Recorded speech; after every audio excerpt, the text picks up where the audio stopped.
नमस्कार दोस्तों, मैं जितेंद्र एक बार फिर से आप सभी का डिजिटल प्लेटफॉर्म पर तहे दिल से स्वागत करता हूं। दोस्तों, आज का हमारा जो टॉपिक है बहुत ही इंटरेस्टिंग है। हम इलेक्ट्रिशियन थ्योरी की सीरीज में जो चैप्टर लेकर के चल रहे हैं उनमें आज का जो टॉपिक है हमारा वो है आपातकालीन प्रतिक्रियाएं। आपातकालीन प्रतिक्रियाएं यहाँ पर जो है उनका मतलब है कि रिस्पॉन्स टू इमरजेंसी, यानी कि इमरजेंसी के समय जो है हमें क्या प्रतिक्रिया करनी चाहिए, कौन कौन सी चीज़ों का ध्यान रखना चाहिए, उन्हीं के बारे में हम डिटेल से पढ़ने वाले हैं। लेकिन उससे पहले जो है आप सबको ये पहले पता हो कि आपातकालीन प्रतिक्रियाएं होती क्या है। तो सबसे पहले मैं बताना चाहूँगा कि आपातकालीन प्रतिक्रिया क्या होती है। तो यहाँ आप सब ध्यान दें कि अर्थ और परिभाषा क्या है इसकी। तो किसी भी उद्योगशालाओं में एक समय में विविध प्रक्रम चलते रहते हैं, यानी कि कोई वर्कशॉप है और उसमें एक ही टाइम के अंदर जो है वो बहुत सारे कार्य हो रहे हैं। आगे फिर बोलता है, यहां पर मैं इसको अंडरलाइन करते हुए आपको बताता हूं, किसी भी उद्योग या कार्यशाला में एक समय में विविध प्रक्रम चलते रहते हैं, यानी कि कोई वर्कशॉप जो है उसमें बहुत सारे कार्य जो हैं वो एक साथ हो रहे हैं। आगे फिर है यहाँ पर, तो वहां स्वास्थ्य, जीवन, संपत्ति और पर्यावरण को नुकसान होने जैसी दुर्घटनाएं उत्पन्न हो सकती हैं। दोस्तों, जहां पर दुर्घटना शब्द आया है तो जाहिर सी बात है वो एक अचानक पैदा होती है, यानी कि उसका कोई समय पहले से फिक्स नहीं होता है। हमें पता नहीं होता है कि कब जो है वो कौन सी दुर्घटना होने वाली है या कौन सी घटना घटने वाली है। तो इसीलिए उसको जो है वो एक आपातकालीन नाम दे दिया है कि एक इमरजेंसी जो है वो नाम दे दिया गया है। तो यहाँ पर परिभाषा या अर्थ जो है इसका वो सीधा सा है कि किसी भी वर्कशॉप के अंदर बहुत सारे कार्य एक समय में हो रहे हैं, लेकिन उस समय कोई ऐसी घटना घटित हो जाए जो स्वास्थ्य, जीवन, संपत्ति और पर्यावरण को किसी प्रकार से नुकसान पहुंचा रही हो, तो जाहिर सी बात है वो क्या कहलाएगी, आपकी आपातकालीन प्रतिक्रिया कहलाएगी, यानी कि आपातकालीन कहलाएगी, वो इमरजेंसी कहलाएगी। और उसके लिए जो प्रतिक्रिया जो शब्द लगाया गया है वो इसलिए कि जब इमरजेंसी हो गई है तो आपकी प्रतिक्रिया क्या रहेगी। तो आपकी प्रतिक्रिया सीधी सी है कि उससे निपटने की होगी, और उसी के बारे में हम आज जो है वो पढ़ने वाले हैं। यहाँ पर आपको उदाहरण देकर के ये बताया गया है कि वो कौन कौन सी प्रतिक्रियाएं हो सकती हैं। तो यहाँ आग लगने का हो सकता है, या कोई विस्फोट हो गया हो, किसी भी प्रकार का कोई विस्फोटक पदार्थ था उसमें किसी प्रकार से कोई विस्फोट हो गया हो, या कोई भूकंप आ गया हो, या कोई मेडिकल इमरजेंसी हो गई हो, या कोई शक्ति विफलता हो गई यानी कि पावर फेलियर्स हो गया है, या बहुत ही खराब मौसम है उसके कारण कोई नुकसान हो गया हो, या फिर जो है किसी प्रकार का कोई रासायनिक खतरे का या रासायनिक कोई रिसाव हो चुका है उससे कोई खतरा पैदा हो गया हो, या फिर कोई प्रणाली में विफलता आ गई हो। तो इस प्रकार के जो खतरे हैं दोस्तों, वो सब के सब खतरे जो हैं वो इमरजेंसी के अंदर आ जाते हैं। यानी कि ये सारे जो खतरे हैं, आग के, विस्फोटक के, मेडिकल इमरजेंसी, भूकंप, इन सब से जो है वो तुरंत निपटने की जरूरत होती है, और इनसे जो है वो काफ़ी नुकसान हो सकता है। इसलिए हमें पहले से इनके लिए क्या होना चाहिए, तैयार होना चाहिए। और यही आज का जो है हमारा टॉपिक है। इसमें मैं आगे फिर बताता हूँ आपको कि यहाँ पर सबसे पहले टॉपिक दिया गया अपने को कि कार्यस्थल पर आपातकालीन तैयारी जरूरी क्यों है, क्या जरूरत पड़ गई आपातकालीन तैयारी करने की, यानी कि इमरजेंसी जो है उसकी जरूरत क्या है, आपको इमरजेंसी की जो सुविधाएं जो हैं उनको लागू करने की जो है वो जरूरत कैसे है आपको। तो यहाँ सबसे पहले बताया गया, पहला पॉइंट जो है आपका उसमें बोला जा रहा है कि कर्मचारियों और उत्तरदाताओं को नुकसान से बचाती है। तो इसका मतलब सीधा सा है दोस्तों कि आप जो भी कोई वर्कशॉप है, किसी का भी कोई वर्कशॉप है, कोई भी आपकी कंपनी फैक्ट्री है उसका कोई वर्कशॉप है, आपको यदि इमरजेंसी के बारे में पता लग जाता है तो जाहिर सी बात है कोई आप अलार्म बजा देते हो, तो जाहिर सी बात है सभी स्टूडेंट्स जो है या परीक्षार्थी जो है किसी वर्कशॉप के अंदर जो पढ़ रहे थे या सीख रहे थे, उन परीक्षार्थियों को क्या होगा, एक अलार्म बजाने से एक सूचना मिल जाएगी, और वो जो है वो जल्दी सी जो है वो सभी को अवगत होने से वो बच सकते हैं। मान लीजिए कोई आग का खतरा था, सायरन बजा दिया, सबको पता लग गया कि इस बिल्डिंग में जो है वो आग लग गई है, तो जाहिर सी बात है सबके सब निकल जाएंगे और उनको कहीं ना कहीं जो है वो उनकी जान बच सकती है। तो इस प्रकार से जो है यहाँ पर बताया गया कि कर्मचारी और उत्तरदाताओं का जो नुकसान जो होने वाला था उससे बचा सकती है कौन, आपातकालीन तैयारियां। आगे फिर दूसरा पॉइंट बताया गया कि खतरे का प्रबंध, यानी कि जो खतरा होने वाला था उसका आप पहले से प्रबंध कर सकते हो। यदि आपको आपातकालीन की जो आपने तैयारियां कर रखी है तो जाहिर सी बात है आपातकालीन जो खतरा होने वाला था, मान लीजिए कोई आग से खतरा होने वाला था, तो आप अग्निशामक यंत्रों की व्यवस्था कर सकते हैं। या फिर मान लीजिए कोई विस्फोटक का पदार्थ जो था उससे कोई खतरा होने वाला था, उससे मान लो कोई रेडिएशन प्रकार का या कोई और बीमारी जो है वो फैल जाती, तो आप जो है उस विशेष प्रकार के पीपीई जो है वो पहन करके और वहां पर जो है एक इस प्रकार से जो है एक सुनिश्चित कर सकते हो कि आपको नुकसान जो होगा वो कम से कम हो।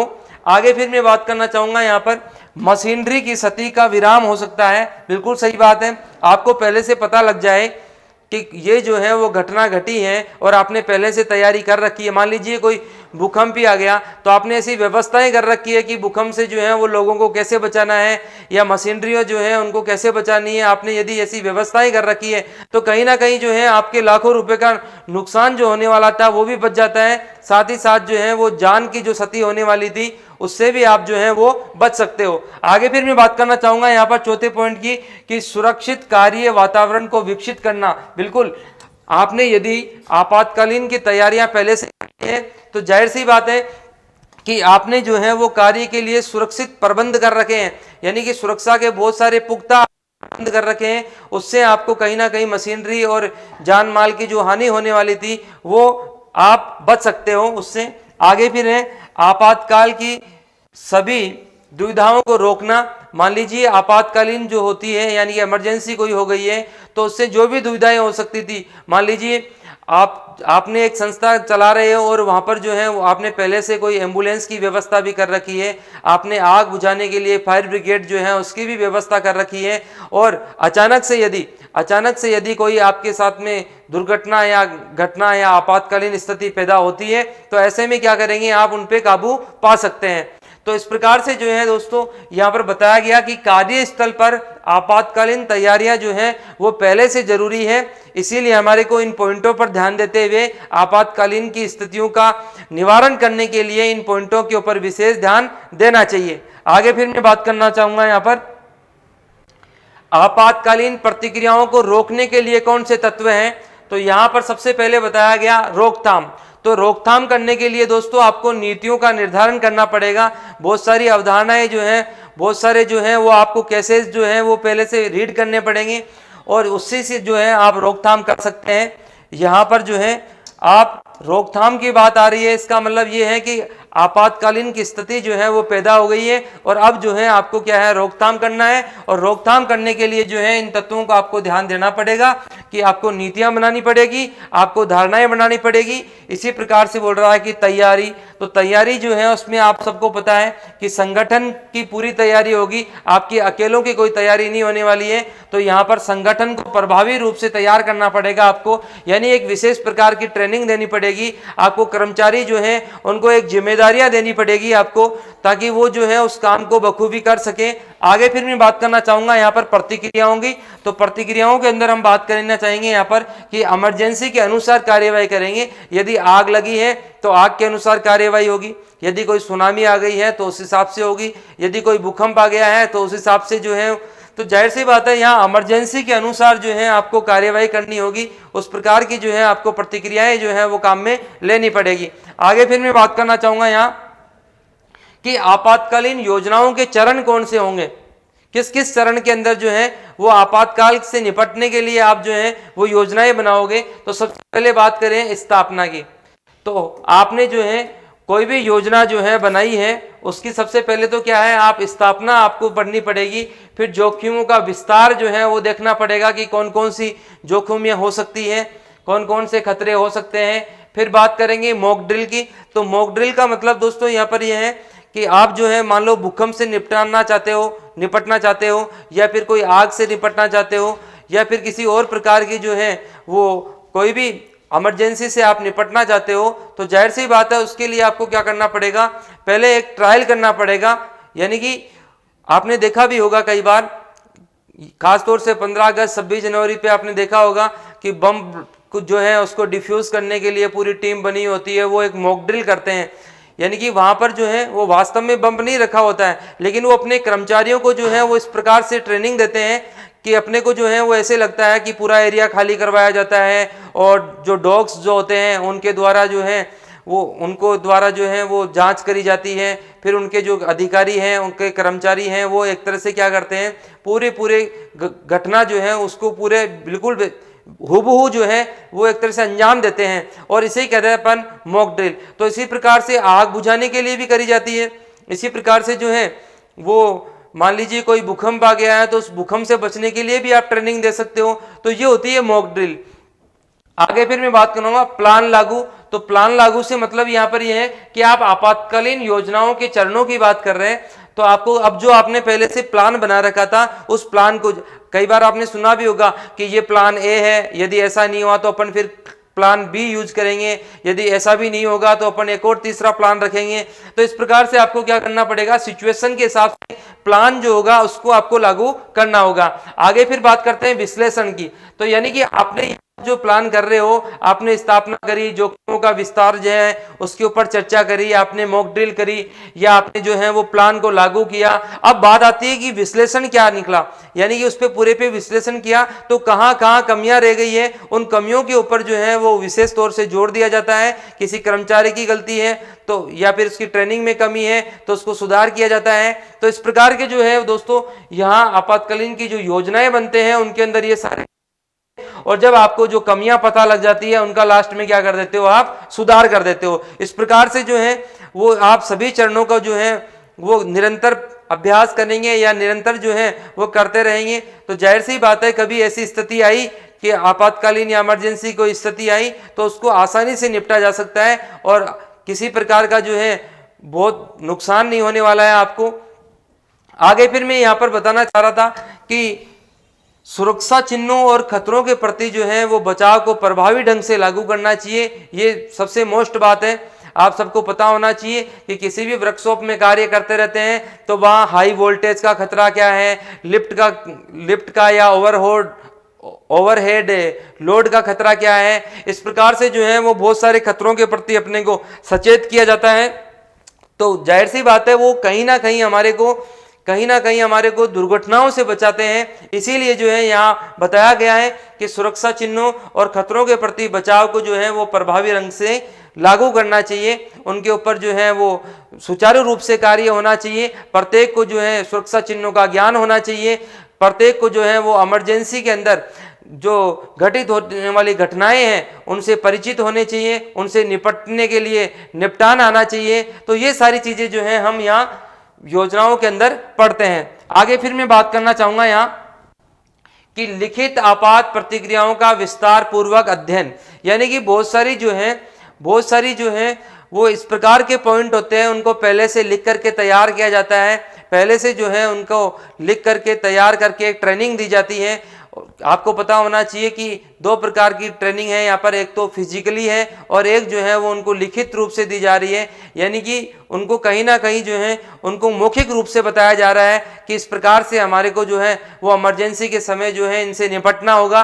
तो यहाँ पर वही सब चीज़ें बताई गई है कि सबसे पहले तो ये बात बताई गई यहाँ पर कि अलार्म कब बजेगा या उसको कब बजाना है, उसका सर्किट क्या है, किधर से सप्लाई मिलेगी, सप्लाई नहीं मिलने की स्थिति में वो बजेगा नहीं तो आपको जो है वो अलार्म कौन सा काम में लेना है। इस प्रकार से जो है आप सबसे पहले जो है वो अलार्म के बारे में उसको बताओगे। जितने भी कर्मचारी हैं आपके, जितने भी अधिकारी हैं, जितने भी आगंतुक हैं, उन सबको जो है वो पता लग जाए कि अलार्म बजा है तो वो फायर के बारे में देगा सूचना, या फिर कोई भूकंप की स्थिति है या फिर कोई और स्थितियां जो है उनके बारे में ये पहले बता देता है। ऐसे ही दुर्घटना या घटना को कमांड करने का तरीका पता होना चाहिए। दोस्तों आप सबको पता होना चाहिए कि तरीका जो है वो इस प्रकार का होना चाहिए जिससे जो है आपके कर्मचारी जो है वो किसी प्रकार से पैनिक नहीं हो, किसी प्रकार से जो है वो इधर उधर भगदड़ नहीं मचाए। नहीं तो कई बार क्या होता है कि जैसे मान लो कोई आग की सूचना लग गई, अब किसी को पता लगा, भगदड़ सी मच गई, बोला आग लग गई, कोई खिड़की में से ही कूद रहा है, जबकि खिड़की से कूदने की कोई जरूरत ही नहीं थी। आग जो थी वो निचले फ्लोर पे लगी थी या उसके ऊपर वाले पे लगी थी, लेकिन भगदड़ और एक माहौल ऐसा क्रिएट हो गया कि उनको लगा कि कहीं इसी फ्लोर पे लग गई, वो कूद करके ही जान दे दी अपनी।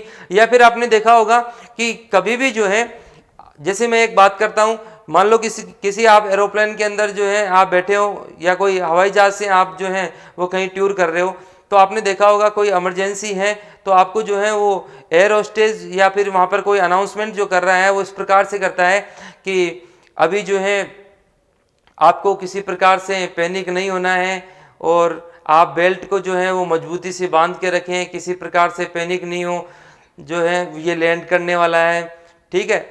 लेकिन वो ऐसे नहीं बोलता कभी भी कि लैंड करते समय जो है वो आपका प्लेन जो है वो क्रैश भी हो सकता है, मृत्यु भी हो सकती है आपकी, इसलिए आप बेल्ट को पहने। क्योंकि दोस्तों यहाँ पर जो है उनका उद्देश्य जो है वो सूचना देने का तो है ही है, साथ में उनको इस प्रकार से सूचना को देना है, डिलीवर करना है कि कोई भी यात्री जो है वो पैनिक नहीं हो, वो बिल्कुल सहजता से जो है वो उसको बांध ले। तो ये सारी बातें जो है आपको ध्यान रखनी है यहाँ कमांड देने में। आगे फिर मैं बात करना चाहूँगा यहाँ पर कि भूमिकाएं जो है उसमें जिम्मेदारियाँ फिक्स होनी चाहिए कि आपने जो है फायर वालों को जिम्मेदारी जो है उनको फायर की जो भी फायर फाइटर्स जो थे उनकी क्या क्या जिम्मेदारियां थी उनको पहले से पता होनी चाहिए, कर्मचारियों की क्या जिम्मेदारी होगी किसी आपातकालीन में, अधिकारियों की क्या जिम्मेदारियां होगी वो पहले से सुनिश्चित होनी चाहिए, ताकि बाद में जो है ऐसा नहीं हो कि ये काम मेरा नहीं था या इनका था, इस प्रकार के कोई किंतु परंतु नहीं हो। और जाहिर सी बात है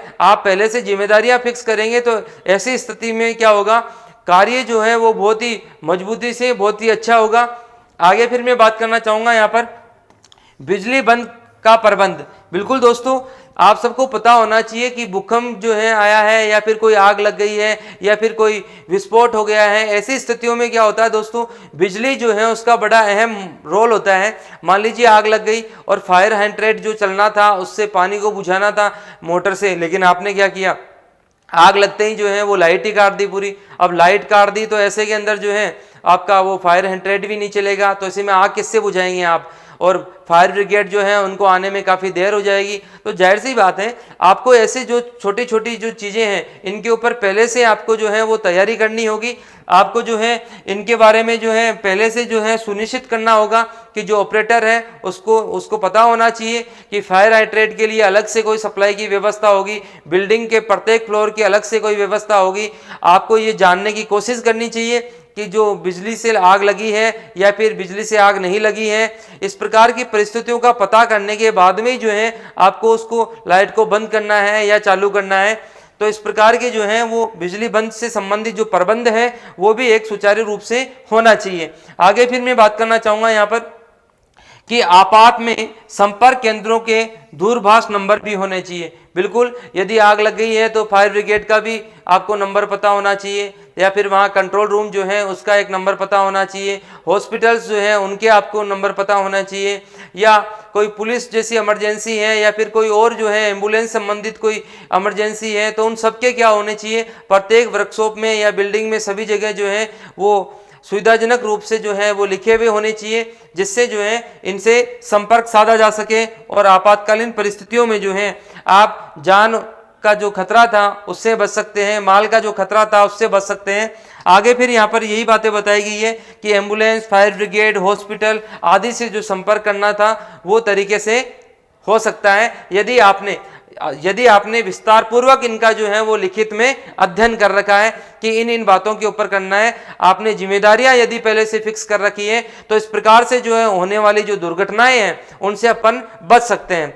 आगे दोस्तों फिर हम बात करना चाहेंगे यहाँ पर शक्ति विफलता की, क्योंकि अपन बात कर चुके हैं कि विफलताएं कई प्रकार की हो सकती है, यानी कि आपातकालीन स्थितियां जो है वो कई प्रकार की हो सकती है। उसमें पावर फेलियर भी था, उसमें आपने पढ़ा कि कोई विस्फोटक भी हो सकता है, उसमें कोई आग का खतरा भी हो सकता है, उसमें जो है आपने पढ़ा कि किसी प्रकार से जो है वो रासायनिक जो रिसाव है उसका भी कोई खतरा हो सकता है। तो ये सारे जो खतरे थे उन्हीं में अपन जो है वो एक खतरा पढ़ रहे हैं, यानी कि शक्ति विफलता अपन पावर फेलियर के बारे में पढ़ रहे हैं। पावर फेलियर जब हो जाता है दोस्तों तो आपको सबसे पहली बात तो ये है ध्यान रखने की कि आप मेन स्विच को तत्काल बंद कर दें। दोस्तों मेन स्विच को तत्काल बंद करने का फायदा ये है कि मान लीजिए कोई सप्लाई जो थी वो कुछ ऐसे कारण से हो गई हो और आपने मेन सप्लाई को यदि बंद नहीं किया, कहीं सप्लाई हो सकता है कि एक बार बंद होकर के फिर एकदम से तेजी से आ जाए या करंट ज़्यादा आ जाए या वोल्टेज ज़्यादा आ जाए, ऐसी स्थितियों में आपके उपकरण खराब हो सकते हैं। इसीलिए जब सप्लाई जाती है तो तुरंत पहले सबसे क्या करेंगे, मेन स्विच को ऑफ कर देंगे। उसके बाद में हम बात करना चाहेंगे यहाँ पर कि आपात का विषय जानेंगे, यानी कि जो फॉल्ट आया है, यानी आपकी सप्लाई जो बाधित हुई है वो किस कारण से हुई है, कोई ओपन सर्किट हुआ है या फिर कोई शॉर्ट सर्किट हुआ है या कोई अन्य कारण है, उनका क्या करेंगे अपन पता करेंगे और उसके बाद में उत्तरदायी कारणों का निवारण करेंगे, यानी कारण का पहले पता करेंगे फिर उसका क्या करेंगे निवारण करेंगे। लेकिन आपको एक चीज का और विशेष ध्यान रखना है दोस्तों, आप इस समय जो है वो धीरज और संयम जरूर बनाए रखें, किसी प्रकार का हड़बड़ाहट नहीं होना चाहिए। कई बार ऐसा होता है कि जो मैनेजमेंट करने वाले हैं वो भी हड़बड़ा जाते हैं कि मान लो सप्लाई चलेगी, आपके पास में 2000 वर्कर थे, 2000 वर्कर जो हैं वो बिल्कुल ऐसे ही बैठे हैं, किसी प्रकार का काम नहीं कर रहे हैं, या फिर आपके पास में कोई प्रोजेक्ट पूरा करना था या कोई आपको प्रोडक्ट पूरे करने थे और उन प्रोडक्ट्स जो हैं उनका एक प्रेशर था आपके ऊपर, तो आप कहीं ना कहीं जल्दीबाजी कर रहे हो, आप हड़बड़ा रहे हो, तो ऐसे में जो है आपका काम जो है वो और डिले हो जाएगा, उसके अंदर और कई प्रकार की बाधाएं पैदा हो सकती हैं। इसलिए आपको किसी प्रकार से पैनिक नहीं होना है, धीरज बनाए रखना है और संयम बनाए रख करके कार्य करना है। आगे फिर हम बात करना चाहेंगे यहाँ पर आग पकड़ना, यानी कि फायर कैच, यानी कि आग लग गई है उससे कैसे निपटान करें। तो सबसे पहला यहां पर पॉइंट बताया गया है दोस्तों, आपको सबसे पहला पॉइंट जो है उसमें है कि ठंडे दिमाग से आग लगने के कारण का पता करें सबसे पहले, क्योंकि आग लगने का कारण यदि मान लो विद्युत की सप्लाई है तो जाहिर सी बात है आप फिर पानी से आग नहीं बुझाएंगे, इसलिए भी जरूरी है। कोई केमिकल से आग लगी है तो फिर उसको उस प्रकार के अग्निशामक यंत्र से बुझाएंगे।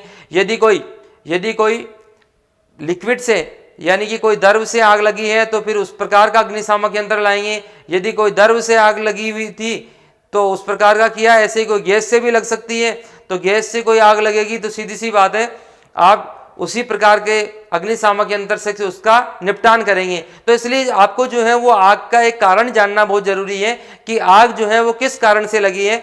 आगे फिर मैं बात करना चाहूंगा, आग पता लगी है, साथ ही आप क्या करेंगे फायर ब्रिगेड को और उसके उच्च अधिकारियों को सूचना देंगे।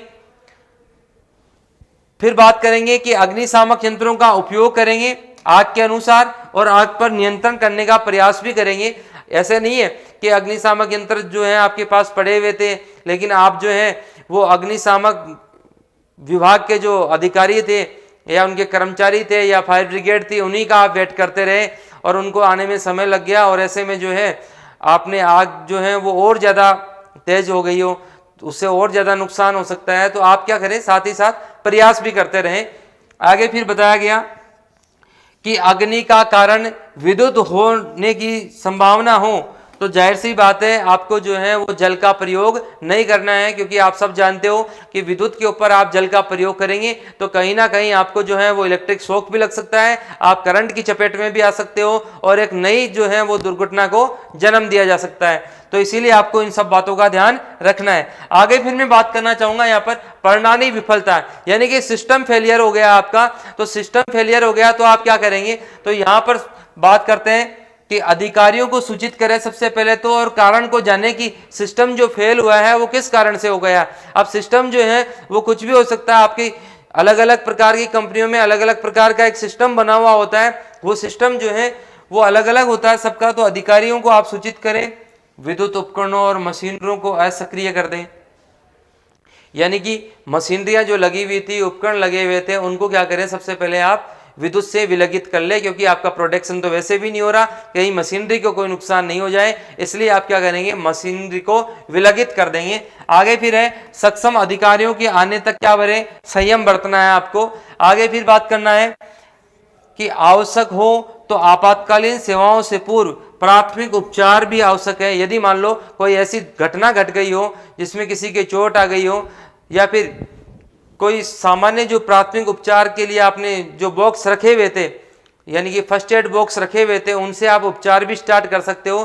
फिर अधिकारी कर्मचारी या कोई आएंगे तो उसके बाद में हो सकता है इनको इलाज के लिए ज़्यादा जरूरत है तो अपन किधर रेफर भी कर देंगे। तो इन सब बातों का आपको जो है ध्यान रखना है। आप सबको पता होना चाहिए कि हम आईटीआई जो कर रहे हैं सब लोग, तो आईटीआई वाले स्टूडेंट्स जो होते हैं वो कहीं ना कहीं कोई वर्कशॉप के अंदर कहीं ना कहीं आप टेक्नीशियन बन के कार्य करेंगे और टेक्नीशियन बन के काम करोगे तो जाहिर सी बात है इन सभी समस्याओं से, इन आपातकालीन परिस्थितियों से जो है कभी ना कभी आपका सामना हो सकता है। इन्हीं के लिए आपको तैयार करने के उद्देश्य से ये टॉपिक बताया गया है। यह ITI का एक महत्वपूर्ण टॉपिक है, इस पे विशेष रूप से ध्यान दें। यदि आप चैनल पे नए हैं तो हमारे चैनल को सब्सक्राइब करें। आप सबको पता होना चाहिए कि हम जो है वो कोई भी टॉपिक लेकर के आते हैं उसको बहुत ही विस्तार पूर्वक बताते हैं, और उसके जो प्रश्न आंसर जो है वो भी हमारे चैनल के ऊपर जो है वो समय समय पर सोल्व करवाए जाते हैं। तो आप चैनल पे बने रहें। धन्यवाद। जय हिंद।